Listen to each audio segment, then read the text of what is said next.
반갑습니다. 1월 8일 토요일 새벽 하나님께 올려드립니다.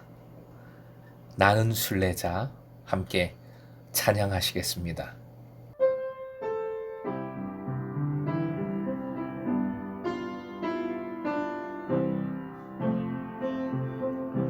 나는 순례자 낯선 나라에 언젠가 집에 돌아가리. 어두운 세상 방황치 않고 예수와 함께 돌아가리. 나는 순례자 돌아가리. 날 기다리는 밝은 곳에 곧 돌아가리. 기쁨의 나라 예수와 함께 길이 살리. 오늘 말씀은 창세기 50장 7절부터 13절까지입니다. 함께 본문을 읽겠습니다.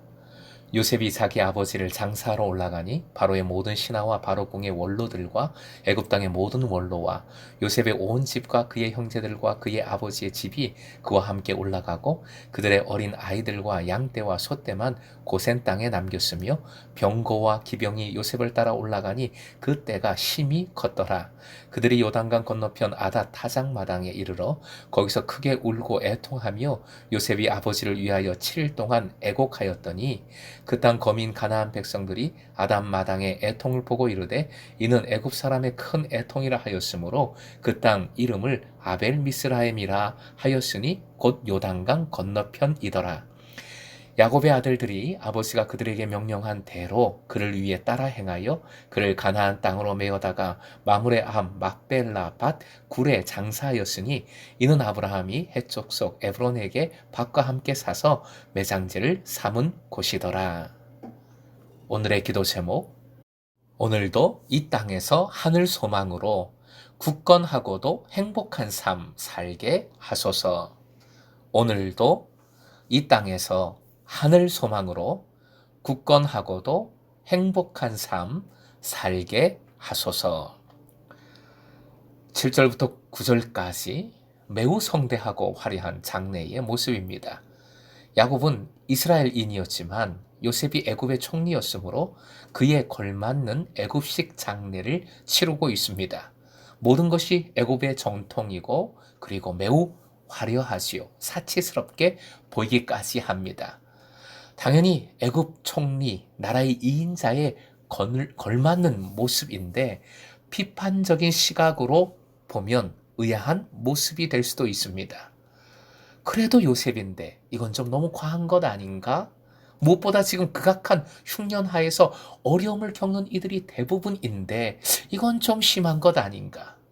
또 양식으로 굶주림에서 건진 요셉의 정책과도 그동안의 행보와도 너무 반대되는 모습 아닌가 등으로 비난할 수 있는 것이지요. 요셉은 화려하게 그리고 거대하게 장례식을 치르고 있습니다.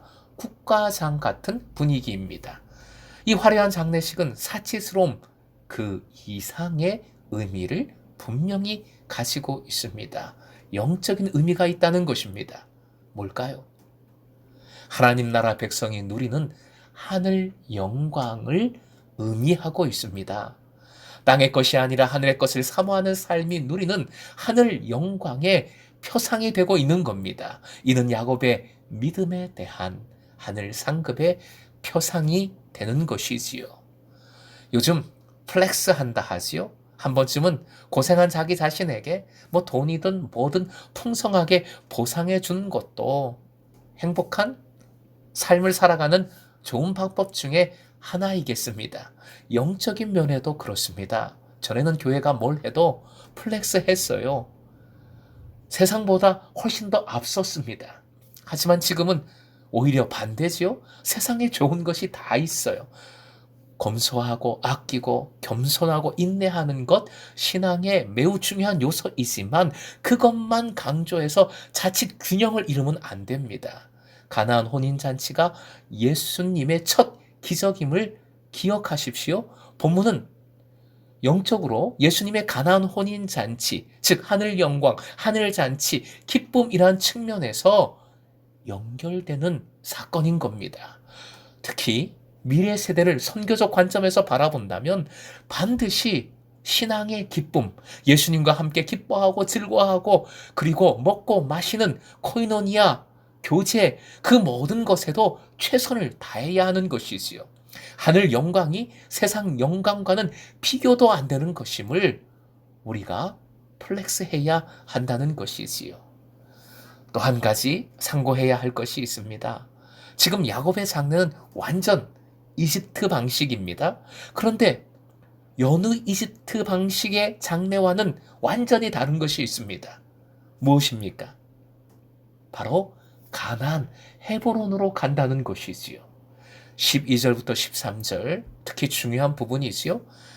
야곱의 유언 그대로 약속의 땅 가나안에 장사를 지냅니다. 여기서는 아들만 함께 했어요. 바로 가나안의 꿈을 가진 사람들의 찐 모습입니다. 이들의 궁극적 사명이지요. 이 특별한 장래의 모습을 이렇게 정리할 수 있습니다. 화양 보시고 함께 읽겠습니다. 형식은 이집트대로, 내용은 말씀대로. 사랑하는 금성의 제자 여러분, 이것이 그리스도인은 우리가 이 땅에 살아가는 모습입니다. 사실 우리는 좀 희한한 삶을 살고 있는 거예요.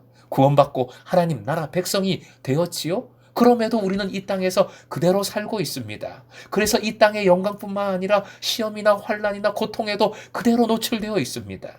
우리는 이 땅에 살아가는 사람으로 믿지 않는 세상 사람들과 똑같아요.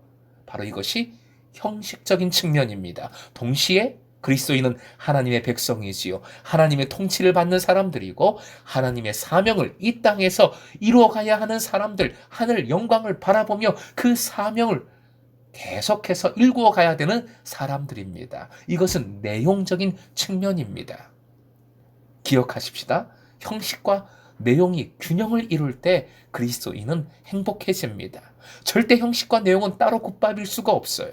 때로는 형식과 내용이 상충될 때도 있죠. 부딪힐 때도 있지만 주님은 우리가 이 형식과 내용을 가지고 온전히 행복하게 살아갈 수 있도록 인도하고 계심을 믿으시기 바랍니다.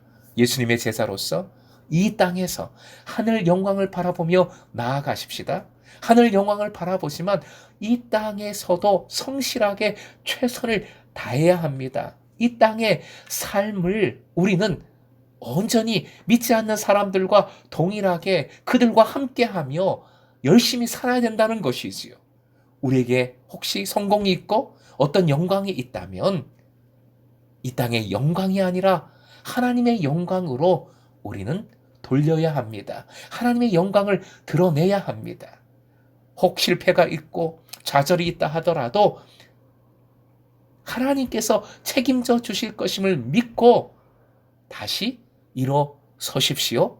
이미 우리에게 예수님을 허락하신 주님께서 하늘 영광, 하늘 상급을 준비하고 계실 줄 믿고 믿음으로 눈을 들어 그 영광을 바라보며 이 땅에서 오늘도 예수님의 제자로 여러분의 맞닥뜨린 삶의 현장에서 굳건하시기를, 그리고 주님 의지하는 가운데 그 은혜를 새롭게 누리는 여러분 되시길 주님의 이름으로 축원드립니다.